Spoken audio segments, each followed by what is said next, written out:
ចាសម្រាប់តមកទៀតចូលដល់លោកអ្នកដែលកើតឆ្នាំកុលសម្រាប់លោកអ្នកដែលកើតឆ្នាំកុលនៅក្នុងខែនេះចាលោកអ្នកអាចមានអារម្មណ៍ថាលោកអ្នក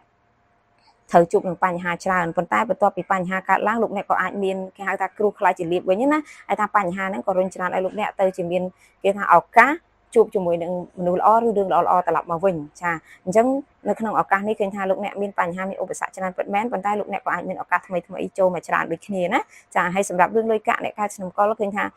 រឿងលុយកាក់លោកអ្នកអាចមានបញ្ហាចាដោយថាអ្នកខ្លះកំពុងតែជាប់វគ្គវ័នជាមួយនឹងការតនីរឿងលុយកាក់ឲ្យគេជួយយកអាសាគេពាក់ព័ន្ធនឹងរឿងលុយកាក់ឲ្យត្រូវមករងគ្រោះអង្គុយដោះស្រាយជំនួសគេអញ្ចឹងណានឹងគឺអាចមានហើយចាហើយសម្រាប់រឿងសុខភាពឃើញថាសុខភាពរបស់អ្នកមួយរយៈនេះគឺមិនសូវជាល្អទេណាចាលោកអ្នកអាចមានគេហៅអារម្មណ៍ថារូបរាងកាយរបស់យើងចុះខ្សោយអ្នកខ្លះក៏មានបញ្ហាផ្ដាសាយចាហ្នឹងគឺអាចកើតមានណាចាហើយសម្រាប់រឿងការងារ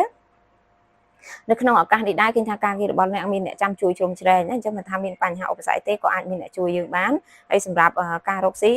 ឃើញថាការរកស៊ីក៏អាចថាយើងជួបរឿងភ្ជុះភ្លៀងច្រើនតិចដែរនៅក្នុងខែនេះណាប៉ុន្តែជាងរៀងចូលដល់ពាក់កណ្ដាលខែនេះយើងអាចល្អប្រសើរត្រឡប់មកវិញចាហើយសម្រាប់ពាក់ព័ន្ធជាមួយរឿង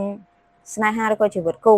ចានៅក្នុងឱកាសនេះដែរបងប្អូនដែលកំពុងមានបញ្ហាជាមួយគ្នាឃើញថាអាចនឹងមានឱកាសត្រជាក់ចិត្តបន្តិចហើយយើងអាចត្រឡប់មកត្រូវគ្នាវិញណាចាហើយសម្រាប់អ្នកនៅតែនេះឃើញថាអាចមានឱកាសជួបមនុស្សដែលត្រូវចិត្តដូចអាចថាយើងជួបគ្នាដោយចៃដន្យជួបគ្នាចាំពេលដែលលោកអ្នកកំពុងតែលំបាកចឹងទៅហើយក៏អាចកើតចេញជាការអាណិតមេត្តាចំពោះគ្នាណាចាហើយសម្រាប់ពាក់ព័ន្ធជាមួយនឹងរឿងដែលគួរប្រុងប្រយ័ត្នបំផុតនៅក្នុងឱកាសនេះណាលេខរបស់លោកអ្នកគឺលោកអ្នកត្រូវប្រយ័ត្នពាក់ព័ន្ធជាមួយនឹងរបស់មុតស្រួចហើយមួយទៀតគឺលោកអ្នកឆុងមួយទឹកដែរអញ្ចឹងគួរប្រយ័ត្នណាកុំ